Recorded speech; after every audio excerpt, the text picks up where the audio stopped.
Okay, everybody, Stephen Key here, and once again, I have a special guest. Tim's all the way from where do you live, Tim? I live in London in the UK. All right, so you're far away, and I would consider you a professional inventor. Would you say you're a professional inventor? Well, people keep telling me that, so yeah, I mean that's how I pay my bills, so I guess I must be one, right? Yeah, I think so. And I'm glad to have you back. We had you on before, but we have you back because something that's really happened that I think is really exciting. You've licensed another idea in the kitchen industry. In fact, is this your first idea in the kitchen industry? Let's start Yeah, there. it's the first one. Yeah, first one in the kitchen industry. Yeah. And I bought one all the way over here from the United States because this is really a great idea because Thank, um, they're called mandolins, right? I mean, this is a that's really right. dangerous kitchen tool, isn't it, if you don't use it correctly? Yes, it's one of those things. It's like as sharp as the sharpest kitchen knife, and you run the vegetables over it.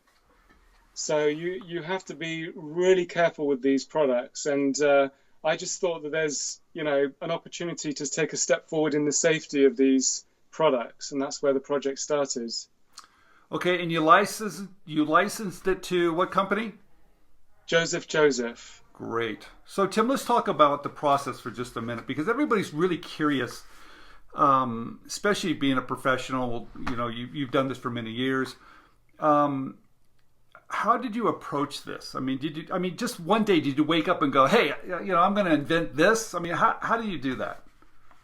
Okay, so there were a number of things, and the first thing that happened was that I was showing other products, and the feedback came that what we're really looking for is a different mandolin, and it's something that in the industry is known as being overly dangerous, and no one's really figured it out. So I was hearing this, and that was only possible because I was in contact with companies. So, showing them other products which never got to market. And then what happened was I went away and thought about it and came up with nothing. And I just spent months coming up with ideas. And in the end, I thought, well, look, I can't design it on paper, so maybe I can design it with my 3D printer. And I've got a box just here of 30 or so prototypes. I just kept churning them out and just seeing where it took me. And I knew one thing, that intuitively people wanted to hold the fruit and vegetables that they were cutting with their hands, and they didn't want to be separated with a piece of plastic that might protect their fingers. So it was all around the theme of how do you hold directly the stuff that you're chopping without risking your fingers. So that's where it started. Okay. So Tim, let's step back for just a minute. It sounded like, and I've written a little bit about this now, that you're working with these companies and you're building a relationship, and they actually told you what they were looking for. Yeah, yeah, I did. Because I had this peeler, and the whole point of this peeler was that it was safer. And and people were saying to me, "That's a great product, but it's not right for us." And to be honest, the thing that people are worried about is not peelers; it's mandolins. They're much more dangerous, and that's where the idea came. So it's important to have establish a relationship, and you do that by going to trade shows too, don't you? Absolutely, yeah. You get treated like a professional when you go to those shows.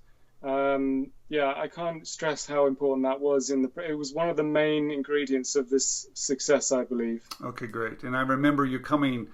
I mean, you live over in London. You came over to the U.S. I remember when you came on over, and it's not easy to come over and spend all that time and energy and money, but you did it because it was worth it, wasn't it? Yeah, I did. And, I'd never been to the US before. I'd never really been outside of Europe. Okay. And it was, traveling, just I wasn't experienced with that. And so, yeah, and walking a trade show is, sometimes it takes a little something to start doing that. When you first arrive at the trade show, you're a little bit nervous. Okay. So to do the two things at once, it took something, but I'm sure glad I did do that now because it paid off. Do you have any prototypes you could pull up? Anything you can show us real quick? Yeah. Show us one. Because you know what I really like, that you're a professional inventor. You've been doing this for years. You make a lot of money, but your office is so sexy. I cannot believe it, Tim. You spend all the money on your office. No, and I'm very aware that this office is kind of cobbled together. It looks like it's about to fall down any moment. But yeah, I kind of built some of it myself. So yeah, it's not very glamorous, but it does the job. At least it's nice and quiet in here. Good for you. Good for you. Yeah. So let me see a prototype. All right, let me show you this. This is where the project started. This is not mine. This is the current state of the art in the industry. This is the best handguard that you can get. Okay. And what I did was I went to this, okay, which is something that you can actually grip with. Okay. So it's like a pincer, okay? So this one, you put the veggies in here, and it has these spikes, and but you don't get a direct grip. Whereas with this one, it has the spikes here, but you can still kind of grip the vegetable as you're holding the guard. Okay, Right. So this is the thing that I took to Joseph, Okay. and they really saw a lot of potential, and so their design and marketing team and all of their their team breathed life into this and made it into the product that you have in your hands there. So Tim, real quick, it looked like you took something that was already out there, but it wasn't really designed that great, and you just made an improvement on it.